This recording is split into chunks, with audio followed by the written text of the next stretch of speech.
Dragilor, bine ați venit la un nou episod al podcastului Wines of Romania. Acest podcast este inspirat de programul național Deschidem Vinul Românesc, dezvoltat de Carrefour România.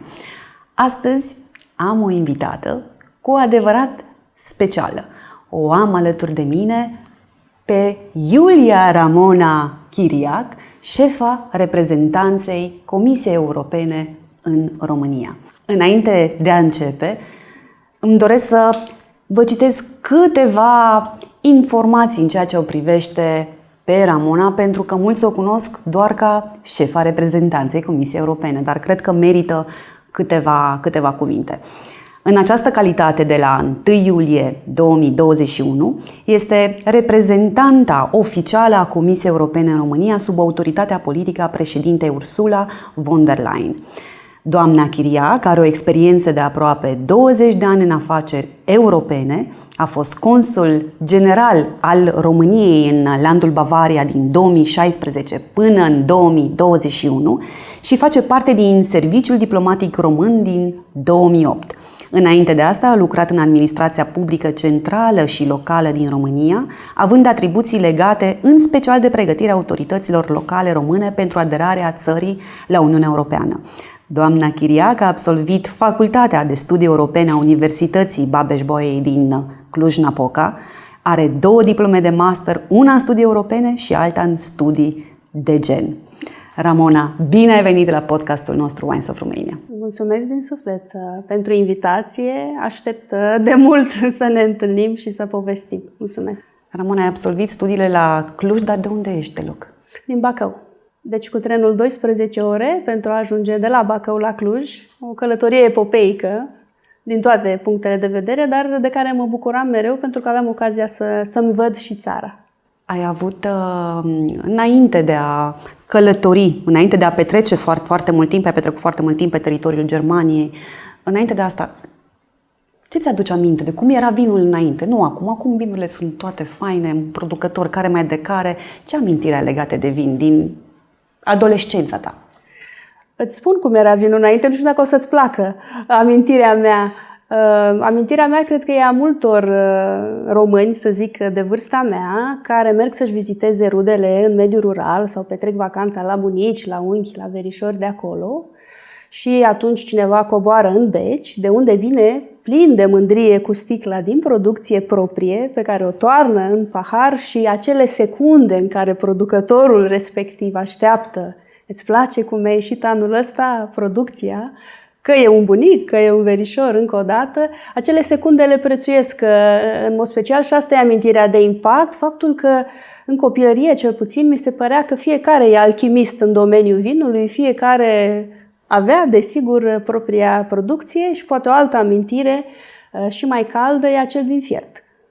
Acel vin fiert care aduce oamenii împreună la povești, la familie, la tradiție și așa mai departe. Cam astea sunt amintirile despre vin de mai de mult. Cine alege vinul în familie la voi? Cred că amândoi. De fapt, ne face o mare bucurie atunci când mergem în diferite locuri să venim acasă cu un vin de care poate n-am mai auzit sau dintr-o țară mai exotică. Hai să încercăm să vedem cum e și acest vin. Alb sau roșu? Roșu. În ceea ce mă privește, cred că soțul meu ar spune alb. Pe aici numeroase probleme în ceea ce privește depozitul de vin al familiei. Dar pentru mine roșu, pentru că e și un impact estetic al vinului roșu asupra mea. Tot acel univers de culori care, evident, după aia aduce cu el un univers de mirosuri, de gusturi și așa mai departe. Da, vinul roșu. Dacă ar fi să duci un vin românesc la întâlnirile pe care le aveți la Bruxelles sau când aveți întâlniri în cadrul profesional, ce vin românesc ai duce? Să știi că fac asta des. De câte ori merg la Bruxelles, cu toată emoția că în bagaj se va putea sparge sticla respectivă, iau cu mine un vin românesc, nu întotdeauna același, dar dorința mea e întotdeauna de a arăta: iată ce face România, iată ce avem în România, pentru că știm amândouă, tu ești la rândul tău un ambasador, nu, al veștilor bune despre România, al brandului de țară, știm că mai avem de lucrat la asta. Așa că și eu duc constant, ca și cadou, dacă e să aleg, duc un vin românesc, bun, colegilor de la Bruxelles. mă uit acolo la camera centrală, dacă cumva aveți ocazia să faceți același lucru, precum Ramona sau și eu la rândul meu, luați-o ca pe o inspirație, acest mesaj transmis de Ramona. Bravo! Nu mi-ai zis ce vin, nu contează. Nici n-aș îndrăzni să numesc vreun vin din postura oficială, să spun așa, din care vorbim, dar e și ăsta un lucru bun, pentru că impactul fondurilor europene despre care o să vorbim poate mai încolo este amplu și din acest sprijin european au crescut enorm de multe afaceri în domeniul vinului în România. Dacă tot ai menționat, hai să nu așteptăm până mai încolo. Cum au influențat fondurile europene calitatea vinului românesc și cum influențează în continuare, pentru că încă nu sunt epuizate de tot? Păi, o știre pe care nu mă doiesc că o repet, dar nu știu dacă o știu foarte mulți oameni, este aceea că România este cel mai mare producător de vinuri din Europa Centrală și de Est.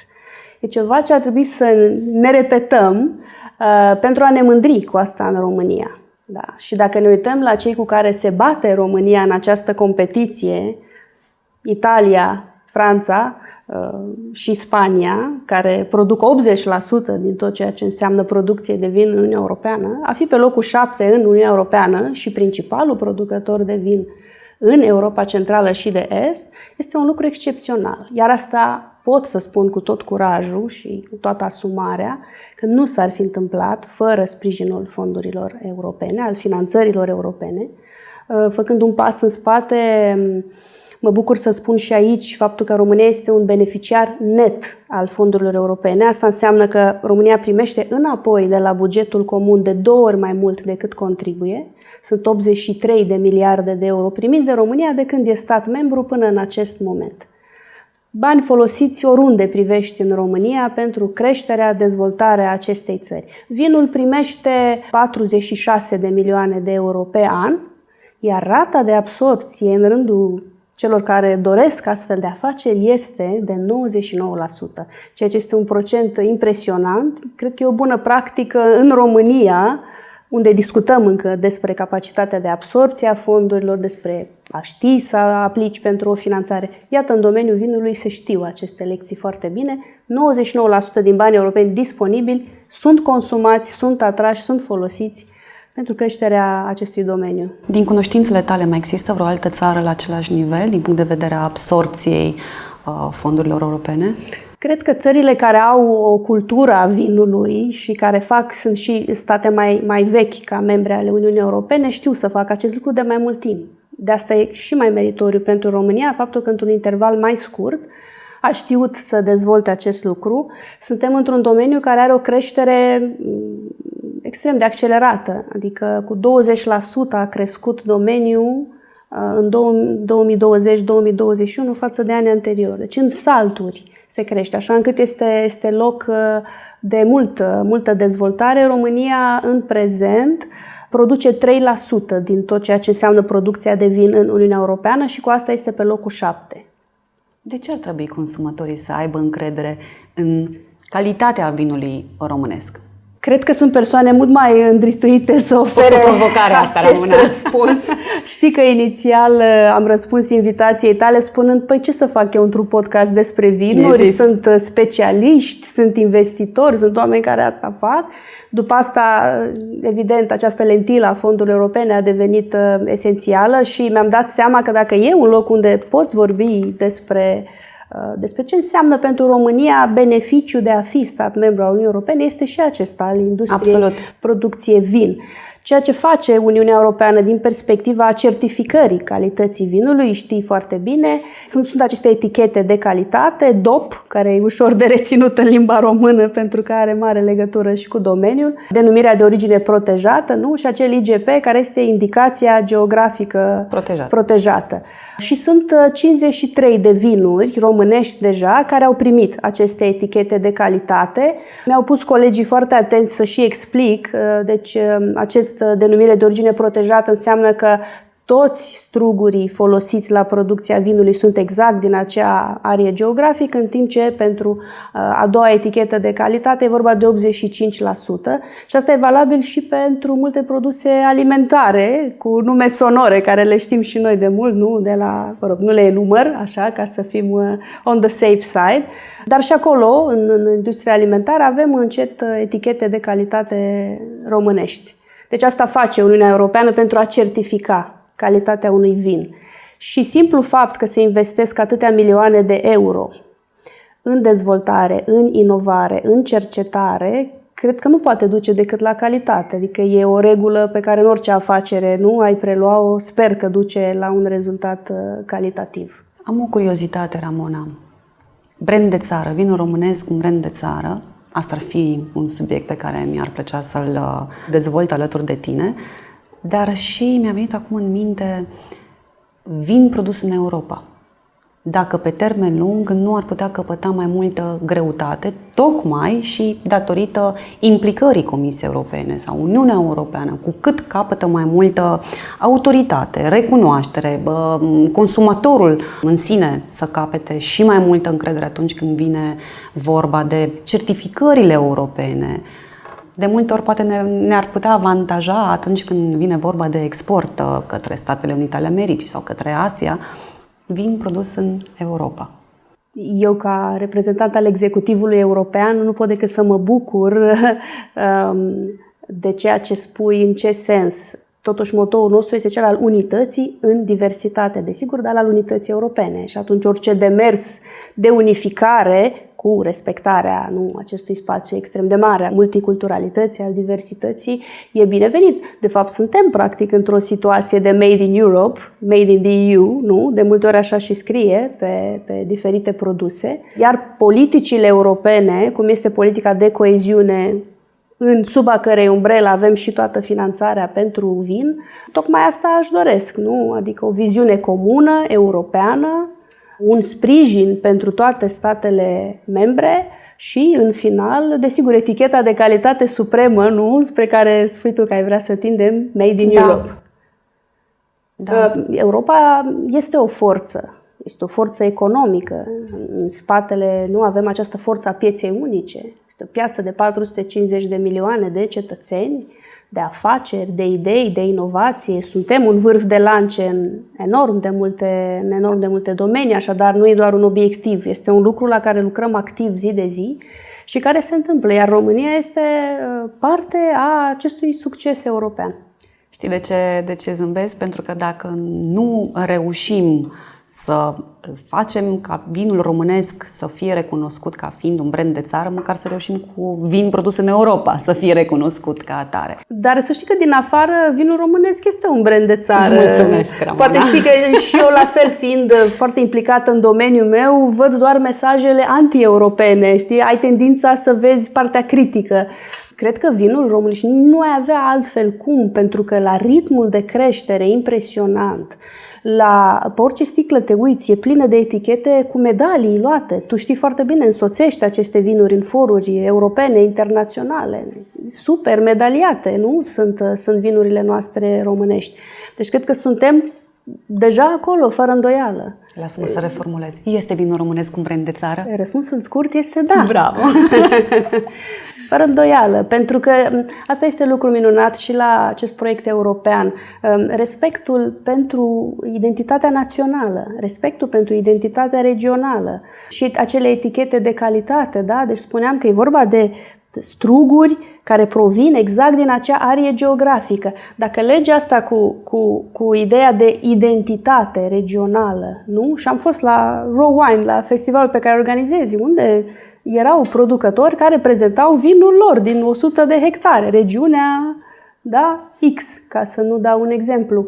Deci e acolo o forță de brand regional, da? Că brandul e practic o carte de vizită, nu? O prezentare a cine ești tu.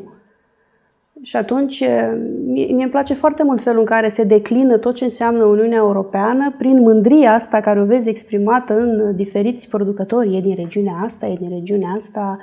Iată, să mergem mai departe. Se servește împreună cu acest produs alimentar din regiunea noastră. E un univers minunat și e foarte important să sprijinim prin politica agricolă, prin politica de coeziune, de dezvoltare rurală, tot acest efort. Avem câteva, sau ai putea să împărtășești cu cei care ne ascultă, care ne urmăresc, câteva povești de succes atunci când vine vorba de utilizarea fondurilor europene în rândul cramelor?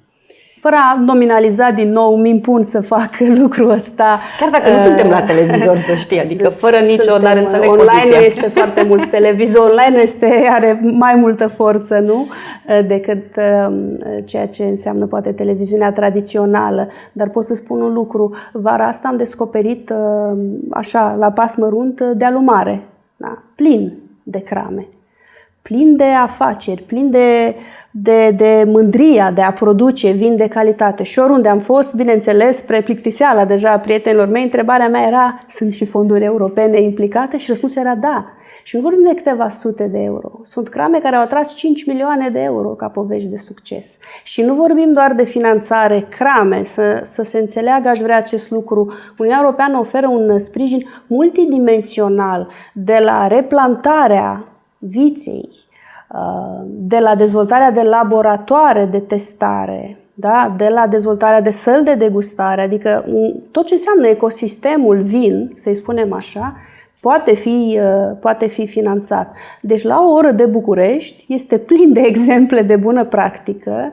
Mi-ar plăcea, știi, când eram copii aveam de unit puncte și ieșea, nu, spre surpriza noastră ceva, un animăluț, mă rog, ce pregătise artistul. Mi-ar plăcea să conectăm aceste puncte mai bine.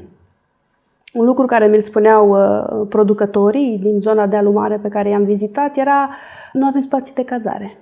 Da? Deci cum conectăm faptul că există această cramă, această afacere, se poate degusta, se poate petrece un timp, cu faptul că poți degusta și un produs alimentar, cu faptul că ai unde să înnoptezi, cu faptul că te poți conecta poate la un festival care ar putea avea loc acolo. Deci cum mergem pași după pași pentru a dezvolta un ecosistem. Asta cred că este viziunea care ar aduce, practic nu vrei într-o zonă să crești, doar am un business de excepție și atât. Trebuie să crească toată zona cu tine, de la locuri de muncă, de la mândria locală, da? Totul trebuie să fie împreună.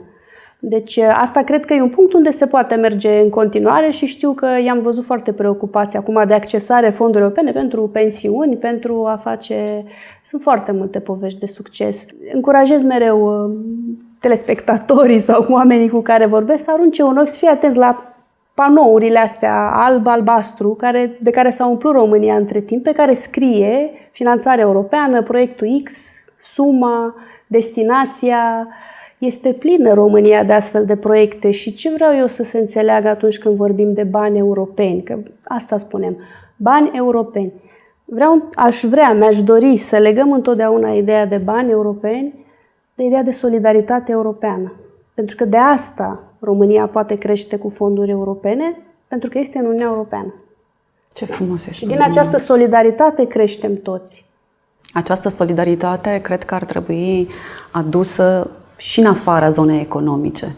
Atunci când vine vorba de unitate, când vine vorba de, în detaliu, recomandarea producătorului din vecinătate atunci când ajungi într-o regiune viticolă, indiferent că vorbim de dealul mare sau de alte zone. Solidaritatea cred că e o caracteristică pe care am putea să ne o însușim și mai bine, nu doar în lumea vinului. Vorbim în concret de vin, dar e un... Absolut. Și practic știu că e un podcast poate mai light, dar dacă îmi permiți. Te rog. În contextul actual geopolitic, ultimii ani de pandemie, de război la granița Uniunii, de criză energetică și așa mai departe, dacă e un cuvânt și o acțiune care ne-a salvat, e cea a solidarității, e cea a acțiunii în comun. Da? Pentru că și acest PNRR despre care auzim fiecare zi, nu? Acest, mesaj dătător de speranță că România va arăta altfel și va arăta altfel prin această finanțare, Planul Național de Redresare și Reziliență, este tot rezultatul unui act foarte curajos al tuturor statelor membre de a merge pentru prima oară în istoria Uniunii Europene pe piețe în comun. Da? în comun, adică datoria mea este și a ta, da? Perspectiva mea de dezvoltare economică este și a ta, și au mandatat Comisia să obțină această finanțare majoră de 800 de miliarde de euro, din care fiecare țară are planul ei național. Acțiunea noastră în comun, cu forța pieței unice, cu forța unității noastre, asta e soluția de viitor, fără îndoială, nu fragmentarea, nu ieșirea din acest proiect și așa mai departe. Deci nu doar sprijină, ci și educă. Întotdeauna. 3 cuvinte cu care ai putea descrie vinul românesc. Aoleu, nu știu dacă mă pricep. Nu trebuie să fie cu arome, cu ce-ți vine. Poate să fie un mi se adjectiv, pare poate să fie așa un cuvânt. foarte voluptos ca gust, foarte plin, foarte catifelat. Ăsta pe care îl consum eu, să spun așa. Consum vinuri bune, Ramona. Da, cald și fără îndoială multă poezie văd eu în vinul românesc. Spuneam de traseul ăsta prin dealul mare. Entuziasmul cu care îmi povestesc producătorii, somelierii, cei implicați în vin, inginerii, cum ascultă vinul, ce le spune vinul în butoiul respectiv, nu poate fi doar știință. E acolo o poezie, e acolo o relație, dacă vrei, între om și natură, cu care noi am crescut, cu Eminescu, cu râul, ramul, îți amintești? Mi-e prieten numai mie. Că așa am simțit o conectare foarte puternică pe care noi românii încă o avem și pe care mediul rural sau cei care aleg să lucreze în el încă o au și trebuie prețuit acest lucru. Ați înțeles acum de ce am invitat-o pe Ramona în podcastul Wines of Romania? Și ce lipsește vinului românesc astăzi? Ca să dăm și una rece, una mai caldă. Da. Cu siguranță nu îi lipsește sprijinul european vinului românesc. Partea asta de unitate, de înțelegere, cum ai spus producătorul X, îl poate recomanda și pe următorul. Da? Succesul nu se termină la ușa ta. Când crește toată regiunea, când crește toată țara, atunci e vorba de o creștere reală. Mai mult sprijin, solidaritate în orice domeniu nu ne strică niciodată. Tare mulțumesc, Ramona, pentru ceea ce suntem atunci când ieșim în afara granițelor. Că până la urmă ești o ambasadoare din toate punctele de vedere atunci când vorbim despre România. Al României europene, al Europei în România. Și are Europa. Și bine faci, Ramona. Cu mare bucurie. Și eu mulțumesc că mi-ai acordat șansa să vorbim, nu? Pentru că sunt aici în numele unei echipe și a unei instituții, să vorbim și cu alt public. Știi, în engleză se spune preaching to the choir. Vorbim numai între noi, cei preocupați de afaceri europene. Faptul că pot să ies în afara cutiei mele e foarte important pentru mine și îți mulțumesc pentru că prin tine am șansa să discut cu cei care îndrăgesc vinul, România și viața bună, nu? La urma urmei. Îmi dau seama că nu avem paharul cu vin, cum de obicei am în episoadele podcastului Wines of Romania, dar consideră că închin un pahar de vin virtual sau că închinăm un pahar de vin în cinstea celor care ne urmăresc, care ne ascultă și, de ce nu, să o ținem tot așa, din punct de vedere a prezenței în Uniunea Europeană și cât mai multe rezultate, indiferent că vorbim de industria vinului sau la nivel general. Așa să fie. Vă mulțumim că ne-ați ascultat, că ne-ați urmărit. Acest podcast este inspirat de Programul Național Deschidem Vinul Românesc. Vă invit să vizionați și celelalte episoade ale podcastului Wines of Romania, atât pe canalul de YouTube Wines of Romania, cât și în principalele librării de podcast precum Spotify, Google și Apple Podcast. Dacă mai aveți curiozități sau doriți informații, în comentariu cu siguranță atât eu cât și invitata mea de astăzi vom avea grijă astfel încât să primiți răspunsurile potrivite. Deschidem vinul românesc, program inițiat de Carrefour România, susținător al producătorilor locali de vinuri din 2019. Vă salutăm, ne vedem data viitoare cu un nou episod al podcastului Wines of Romania.